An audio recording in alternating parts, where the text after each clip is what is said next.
الحمد للہ رب العالمین والصلاة والسلام على اشرف الانبیاء والمرسلین فاعوذ باللہ من الشیطان الرجیم بسم اللہ الرحمن الرحیم یا ایہا الذین آمنوا اتقوا اللہ حق تقاتہ ولا تموتن الا وانتم مسلمون۔ تمام قسم کی تعریفات وحدہ لا شریک خالق کائنات مالک ارض و سما کے لیے ہے، اور لاکھوں کروڑوں درود و سلام ہو ہستی اقدس پر جن کا نام نامی اسم گرامی محمد اکرم صلی اللہ علیہ وسلم ہے۔ وہ ذات مقدسہ مبارکہ مطہرہ کہ رب العالمین نے جنہیں رحمت کائنات بنا کے بھیجا اور جن کے ذریعے اہل کائنات کی ہدایت اور رہنمائی کا بندوبست فرمایا۔ معزز سامعین، السلام علیکم ورحمۃ اللہ وبرکاتہ۔ آج کی اس بزم میں میری تقریر کا عنوان ہے نفاق اور منافق کی نشانیاں۔ معزز سامعین، آج ہم ایک خطرناک گروہ کے متعلق گفتگو کریں گے انشاءاللہ۔ یہ وہ گروہ ہے جو کہ مسلمانوں کے لیے یہود و نصارہ سے بھی زیادہ خطرناک ہے، اور وہ ہے منافقین کا گروہ۔ اس گروہ کے متعلق کچھ ذکر کرنے سے قبل ہم آپ کو یہ بتاتے چلے کہ نفاق کسے کہتے ہیں اور اس کی کتنی قسمیں ہیں۔ نفاق عربی زبان میں نافقہ کا مصدر ہے۔ کہا جاتا ہے نافقہ ينفق نفاقا و منافقۃ، جس کا معنی ہے چھپانا اور حقیقت پہ پردہ ڈالنا۔ اور منافق کو منافق اس لیے کہتے ہیں کہ وہ اپنی حقیقت پر پردہ ڈالنے کی کوشش کرتا ہے۔ اور نفاق نافقہ سے ماخوذ ہے جو یربو یعنی ایک قسم کے جنگلی چوہے کے بل سے نکلنے کے راستے کو کہتے ہیں، کیونکہ بل میں داخل ہونے کے لیے اس کا راستہ الگ ہوتا ہے اور خطرے کے وقت اس سے نکلنے کا راستہ دوسرا ہوتا ہے، اور وہ نکلنے کے راستے پر پردہ ڈالے رکھتا ہے جس کا باہر سے کسی کو پتہ نہیں چلتا۔ جب اسے بل کے ایک سوراخ سے تلاش کیا جاتا ہے تو وہ دوسرے خفیہ سوراخ سے بھاگ نکلتا ہے۔ یہ بھی کہا جاتا ہے کہ نفاق نفقہ سے مشتق ہے، جس کا معنی ہے سرنگ یا وہ سوراخ جس میں چھپنے والا آسانی سے چھپ جائے۔ اور شرعی اصطلاح میں نفاق کا معنی ہے اسلام کو ظاہر کرنا اور کفر کو دل میں چھپانا، یا خیر کو ظاہر کرنا اور شر کو چھپانا۔ اور چونکہ منافق اسلام کو ظاہر کرتا اور کفر کو دل میں چھپاتا ہے، اس لیے اللہ رب العالمین نے ان لوگوں کے متعلق فرمایا ان المنافقین هم الفاسقون، بے شک منافق ہی فاسق لوگ ہیں۔ فاسقوں سے مراد وہ لوگ ہیں جو دائرے شریعت سے خارج ہیں۔ اور نفاق کی دو قسمیں ہیں، ہم یہ بھی جان لیں۔ پہلی قسم اعتقادی نفاق، جس کو نفاق اکبر بھی کہتے ہیں۔ اس میں ایک منافق اپنے آپ کو مسلمان ظاہر کرتا ہے لیکن اپنے اندر کفر چھپائے رکھتا ہے۔ اس قسم کے نفاق سے آدمی مکمل طور پر دین سے خارج ہو جاتا ہے اور جہنم کے سب سے نچلے طبقے میں جا پہنچتا ہے۔ اس طرح کے منافق ہر زمانے میں رہے ہیں، خاص طور پر اس وقت جب اسلام کی شان و شوکت بڑھ جاتی ہے اور یہ لوگ اس کا کھل کر مقابلہ نہیں کر سکتے تو یہ اسلام میں داخل ہونے کا ڈھونگ رچاتے ہیں تاکہ اسلام اور مسلمانوں کے خلاف سازشیں کرے۔ پھر یہ مسلمانوں کے ساتھ زندگی بسر کرتے ہوئے اپنی جان عصمت اور اپنے مال کی حفاظت کرتے ہیں اور در پردہ اسلام اور مسلمانوں کو نقصان پہنچانے کی کوشش میں لگے ہوئے رہتے ہیں۔ ہم دیکھ رہے ہیں نفاق کی دو قسموں سے ایک پہلی قسم اعتقادی نفاق، تو جان لیں اعتقادی نفاق کی کچھ اور صورتیں بھی ہیں۔ مثال کے طور پر نمبر 1 اللہ کے رسول صلی اللہ علیہ وسلم کو جھٹلانا یا آپ صلی اللہ علیہ وسلم کی لائی ہوئی شریعت کے بعض حصے کو جھٹلانا۔ اسی طریقے سے نمبر 2 اللہ کے رسول صلی اللہ علیہ وسلم سے دشمنی رکھنا یا آپ صلی اللہ علیہ وسلم کی لائی ہوئی شریعت کے بعض حصے سے بغض رکھنا یعنی نفرت کرنا۔ امت مسلمہ کے زوال پر خوش ہونا یا اس کے برعکس جب دین اسلام کو دیگر ادیان پر غلبہ حاصل ہو اور مسلمان کافروں پر فتح حاصل کر لے تو اس پر رنج و عالم میں مبتلا ہو جانا۔ دوسری قسم عملی نفاق، جس کو نفاق اصغر بھی کہتے ہیں، اس سے مراد ہے دل میں ایمان باقی رکھنا لیکن اس کے ساتھ ساتھ منافقوں کے اعمال میں سے کسی عمل کا ارتکاب کرنا یا ان کی صفات میں سے کسی صفت کو اختیار کرنا، مثلا بات بات میں جھوٹ بولنا، وعدہ خلافی کرنا، امانت میں خیانت کرنا وغیرہ۔ اس نفاق سے انسان دائرہ اسلام سے خارج نہیں ہوتا، اس میں کچھ اچھی اور کچھ بری خصلتیں ہوتی ہیں، کچھ ایمانی خصلتیں ہوتی ہیں اور کفر اور نفاق کی عادتیں ہوتی ہیں، اور وہ اپنے اچھے اور برے عمل کے اعتبار سے ثواب یا عقاب کا مستحق ہوتا ہے۔ نفاق اکبر اور نفاق اصغر کے درمیان میں اور آپ فرق جانتے ہوئے آگے بڑھے۔ نفاق اکبر سے انسان دائرہ اسلام سے خارج ہوتا ہے جبکہ نفاق اصغر سے وہ اسلام سے خارج نہیں ہوتا۔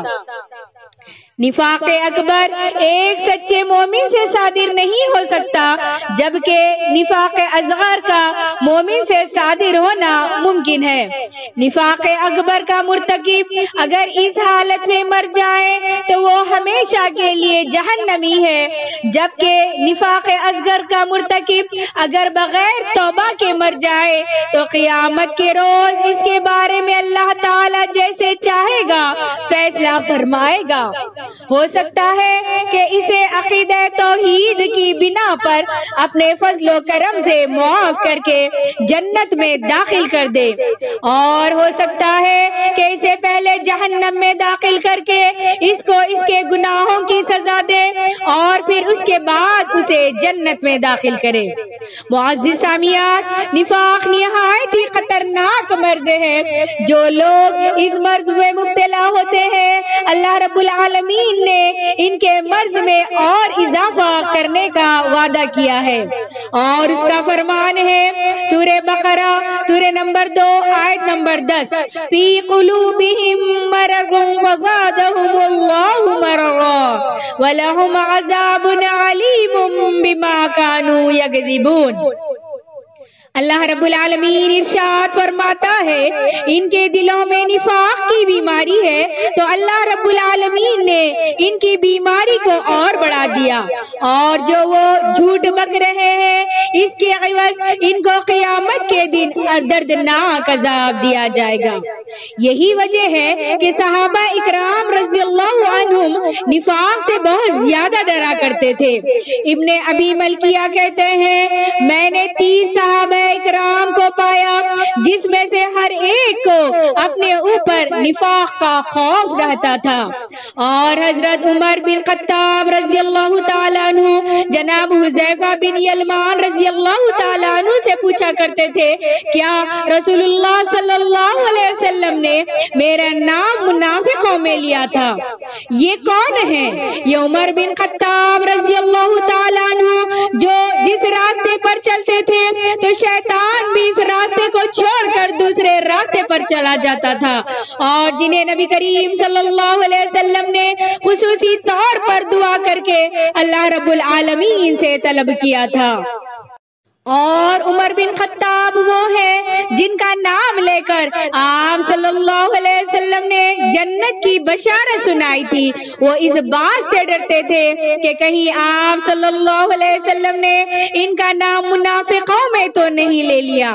اگر ان صحابہ کرام کو اپنے اوپر نفاق کا اس قدر خوف تھا تو ہمیں تو اور زیادہ ڈرنا چاہیے کہ کہیں ہمارے اندر منافقت تو نہیں ہے۔ اللہ رب العالمین نے قرآن مجید میں منافقوں کا پردہ فاش کیا ہے، ان کے بھیدوں کو تشت ازبام کیا ہے اور اپنے بندوں کو ان کے متعلق آگاہ کر دیا ہے تاکہ وہ نفاق اور منافقوں سے بچتے رہے۔ اللہ رب العالمین نے قرآن مجید میں ایک مکمل سورت ان کے متعلق نازل کر دی جس کا نام ہے سورۃ المنافقون۔ اسی سورت میں اللہ رب العالمین نے منافقوں کو مومنوں کا اصل دشمن قرار فرمایا۔ اللہ رب العالمین نے ارشاد فرمایا ہم العدو فاحذرہم، یہی دشمن ہے، ان سے ہوشیار رہنا۔ اس کے علاوہ اس نے سورہ بقرہ کے شروع میں لوگوں کے تین گروہ یعنی مومنین، کفار اور منافقین کا تذکرہ فرمایا ہے۔ مومنوں کا تذکرہ 4 آیتوں میں اور کافروں کا 2 آیتوں میں کیا ہے، جبکہ منافقین کا تذکرہ پورے ایک رکوع میں کیا ہے جس میں 13 آیت ہے۔ بھلے لوگوں ذرا سوچو اللہ رب العالمین نے ایسا کیوں کیا؟ اس نے ایسا اس لیے کیا کہ منافقین کی تعداد بہت زیادہ تھی اور لوگوں میں ان کے نفاق کے پھیلنے کا شدید اندیشہ تھا اور وہ اسلام اور مسلمانوں کے لیے ایک عظیم فتنہ ثابت ہو سکتے تھے، اس لیے اس نے ان کے متعلق تفصیل سے لوگوں کو آگاہ کر دیا۔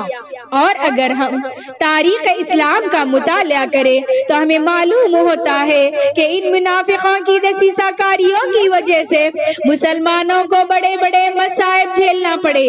ان کی سازشوں کی وجہ سے مسلمانوں کو کئی بار شدید نقصانات سے دوچار ہونا پڑا، کیونکہ یہ لوگ اسلام کے سخت ترین دشمن ہونے کے باوجود مسلمان کہلائے جاتے تھے اور اسلام کے مددگار و حامی سمجھے جاتے تھے، لیکن انہوں نے اسلام اور مسلمانوں سے اپنی دشمنی اور بغض کی بنا پر مسلمانوں کو نقصان پہنچانے کا کوئی موقع بھی ضائع و برباد نہیں کیا۔ یہ لوگ ہر دور میں اپنی چالوں اور سازشوں کے ذریعے عالم اسلام میں فتنہ بپا کرتے رہے اور اب بھی کر رہے ہیں۔ اللہ تعالیٰ مسلمانوں کو ان کے شر سے محفوظ رکھے۔ آئیے میں اور آپ منافقوں کی نشانیاں دیکھتے ہوئے چلے۔ معزز سامعین، ویسے تو منافقوں کی نشانیاں بہت زیادہ ہیں، لیکن ہم یہاں چند اہم نشانیاں ذکر کرتے ہوئے آگے بڑھیں گے۔ نمبر 1، جھوٹ بولنا۔ منافقوں کی بہت بڑی نشانی یہ ہے کہ وہ ہمیشہ جھوٹ بولتے ہیں اور ان کی زبان پر سچ کم ہی آتا ہے۔ ان کے جھوٹا ہونے کی شہادت خود اللہ رب العالمین نے قرآن مجید میں کئی مرتبہ دی ہے۔ اللہ رب العالمین نے قرآن مجید میں ارشاد فرمایا اذا جاءك المنافقون قالوا نشهد انك لرسول الله والله يعلم انك لرسول والله يشهد ان المنافقين لكاذبون۔ جب آپ کے پاس منافق آتے ہیں تو کہتے ہیں ہم گواہی دیتے ہیں کہ یقیناً آپ اللہ کے رسول ہیں، اور اللہ رب العالمین جانتا ہے کہ آپ اس کے رسول ہیں اور اللہ پر گواہی دیتا ہے کہ منافق سراسر جھوٹ کہہ رہے ہیں۔ اسی طرح اللہ رب العالمین نے قرآن مجید میں یوں ارشاد فرمایا یوم یبعث اللہ جمیعا یوم یبعثهم اللہ جمیعا فیحلفون له کما یحلفون لکم ویحسبون انہم علی شیء الا انہم هم الکاذبون۔ جس دن اللہ رب العالمین ان سب منافقوں کو اٹھائے گا تو اس کے سامنے بھی ایسے ہی قسمیں کھائیں گے جیسے یہ تمہارے سامنے کھاتے ہیں، اور یہ سمجھیں گے کہ ان کا کام بن جائے گا۔ خبردار، جان لو یہی لوگ جھوٹے ہیں۔ اسی طریقے سے اللہ رب العالمین نے ارشاد فرمایا سورہ بقرہ میں وَمِنَ النَّاسِ مَن يَقُولُ بالآخر وما هم بمؤمنین. اور لوگوں میں سے کچھ ایسے بھی ہیں جو کہتے ہیں ہم اللہ رب العالمین پر اور آخرت کے دن پر ایمان لائے، حالانکہ وہ مومن نہیں ہیں. آئیے نمبر 2 نشانی دیکھتے ہیں منافقوں کی، مکر و فریب کرنا اور دھوکہ دینا. منافقوں کی ایک نشانی یہ ہے کہ وہ مکر و فریب اور دھوکہ بازی کرتے ہیں، حتیٰ کہ وہ اللہ رب العالمین کو بھی دھوکہ دینے کی کوشش کرتے ہیں، حالانکہ وہ ایسا نہیں کر سکتے. اللہ رب العالمین کا فرمان ہے سورہ بقرہ میں، یخادعون اللہ والذین آمنوا وما یخدعون الا انفسهم وما یشعرون فی قلوبهم مرض فزادهم اللہ مرضا ولهم عذاب علیم بما كانوا یکذبون. ترجمہ کچھ یوں ہے، یہ لوگ اللہ رب العالمین کو اور ایمان والوں کو دھوکہ دینا چاہتے ہیں، حالانکہ یہ لوگ اپنے آپ کو دھوکہ دے رہے ہیں اور سمجھ نہیں رہے ہیں. ان کے دلوں میں نفاق کی بیماری ہے تو اللہ رب العالمین نے ان کی بیماری کو اور بڑھا دیا اور جھوٹے ایمان کا اظہار کرنے کی وجہ سے ان کو قیامت کے دن دردناک عذاب دیا جائے گا. آئیے منافقوں کی تیسری نشانی دیکھتے ہیں کہ وہ زمین میں فساد پھیلاتے ہیں. منافقین کی ایک اور بہت ہی بڑی نشانی یہ ہے کہ وہ معاشرے میں اصلاح کا دعویٰ کرتے ہوئے فساد برپا کرتے ہیں. اللہ رب العالمین کا فرمان ہے وَإِذَا قِيلَ لَهُمْ لَا تُفْسِدُوا فِي الْأَرْضِ قَالُوا إِنَّمَا نَحْنُ مُصْلِحُونَ أَلَا إِنَّهُمْ هُمُ الْمُفْسِدُونَ ولكن لا يشعرون. اللہ رب العالمین نے سورہ بقرہ میں یوں ارشاد فرمایا، اور جب انہیں کہا جائے کہ زمین میں فساد برپا نہ کرو تو کہتے ہیں ہم ہی تو اصلاح کرنے والے ہیں. خوب سن لو، حقیقت میں یہی لوگ مفسد ہیں مگر وہ یہ بات سمجھتے نہیں ہیں. ان آیت کریمہ میں اللہ رب العالمین نے نبی کریم صلی اللہ علیہ وسلم کے زمانے کے منافقوں کے بارے میں بتایا ہے کہ وہ زمین میں فساد برپا کرتے تھے، اور جب انہیں سے منع کیا جاتا تو وہ کہتے تھے ہم تو اصلاح کرنے والے ہیں. نہایت افسوس ہے کہ اس طرح کے منافق آج بھی موجود ہیں جو اصلاح کا دعویٰ کرتے ہوئے زمین میں فساد پھیلا رہے ہیں. مثلا جعلی پیر، نجومی، عامل اور جادوگر جو سادہ لوگ عوام کو دونوں ہاتھوں سے لوٹ رہے ہیں اور معاشرے میں اس قدر فساد برپا کر رہے ہیں کہ اللہ رب العالمین کی پناہ.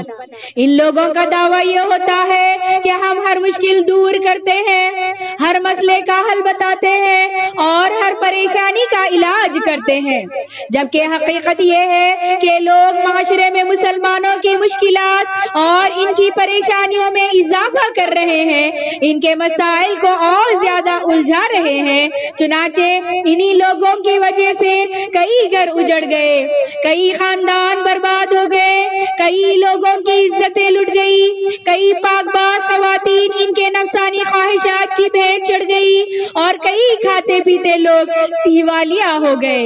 حقیقت یہ ہے کہ یہ اس دور کے بہت بڑے منافق ہیں جنہوں نے زمین میں فساد برپا کر رکھا ہے.